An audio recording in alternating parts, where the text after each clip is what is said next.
Hey, my name is Chris. I, along with my colleague Paul and Mike, are all fathers of autistic children.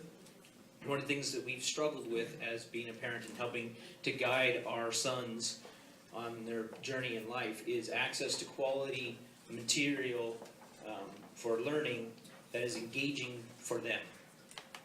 And also, how do we give them opportunities for some free exploration in a safe environment? So we came up with this idea, we call it Autistic, where it's a community site where parents or people who are guiding an autistic child can generate stories that are themed for their particular interests. They don't require them to have any special skills in any kind of story writing. It personalizes the story for the child and also gives them access to some curated content that's topical for them. So I'll go and start with my son here, David. He's 6 years old. Logs in, he comes up and he says, "My name is David," and he's got a story about going to the mall. And we have this. Back a little bit, it's just a little hard for us. Oh, I'm sorry. And he has some links there to some things he likes, which he doesn't like them yet. So if I click on going to the mall, my son is obsessed with Star Wars. So here on this theme here, it says David's going to the mall. He's currently represented by Han Solo. Like, better put on your shoes, David. So some icons, some additional information and content appears there. It says going to the mall with friends is fun, and got some additional things. So if I jump over here to Paul's son here, Jake, he also has the same story, but it's written and personalized for him. One of his favorite things is hot air balloons. It's done here in the I likes. If he reads his story, he gets the same story, the same content, the same useful information, but personalized for him. So as we go through this here, everything's themed based on his interest in hot air ballooning. Some other things that we can have to discover is content that has been pre-screened for not only safety or offensive material, but also for value. So he can come in here and to things he likes, like he likes hot air balloons. So here's some things he can explore about hot air ballooning. So here's a video about the hot air balloon festival. Or here's some additional pictures on the balloon that are safe and ready for him to consume. So it gives him opportunities to freely explore his interests without having to worry about what he might be discovering.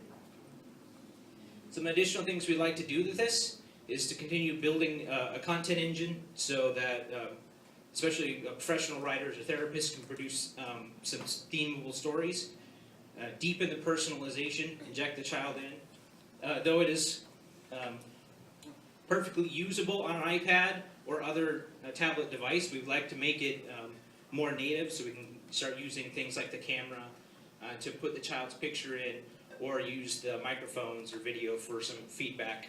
We also want to make this more useful as an educational tool. So depending on the reading level or the comprehension level, we have tests to see, David's going to the mall, what does he have to put on? Shoes, and you have to answer those questions, have fill in the blanks. We can also scale up, make the stories more complicated, or make the information richer, or scale down for nonverbal, use more visual cues, things like that to help them interact with the site. Well, I guess I get to be interrogated more in the next minute. Go ahead. Since they're doing that, who's going to talk? How do you author? I saw you guys mentioning that you wanted to author, but I didn't hear anything about here's how you would author. Right now, authoring is me manually injecting things into a database. Okay. So how would you So, see that going? So we develop different parts of the site depending on who are. So we may be opening up to a specialized group of authors, an area of the site where they can go in and create stories, so they can enter the text, Now, they're separated from themes, so the themes get engaged automatically based on the child's interest. So they would pick placeholders and I want a prop here, a particular prop here, or an actor in this scene to go here.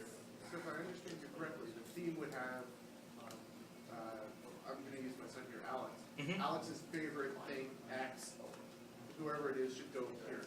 So all you do is you say Alex's favorite 5 things are these, they'll pick one, put it in there. Is that what you're thinking? Well, the idea is to let the child drive the theme of the story, and let therapists or parents or other people who are better at writing stories drive the content for the story.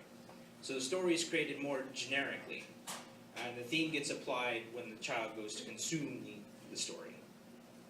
So we could use the same story for different interests. Would you be able to share the stories like without the child then, amongst the community of people that are also logged in? Absolutely. So the stories would be generic for anyone to use. And we And they're- definitely want it to be community-based, so we have community voting up videos, so my son doesn't go left, you know, as well as stories. So there's canned stories, maybe, you know, you just kind of go, and this hits 99% of what I need. And so names are just kind of like tags, and actors are tags, and that way our themes can just kind of inject, Yeah. like we did for Jacob and David's story, it's the same story. Yeah, we let the personalization engine drive making it personal to the child as well. Thanks.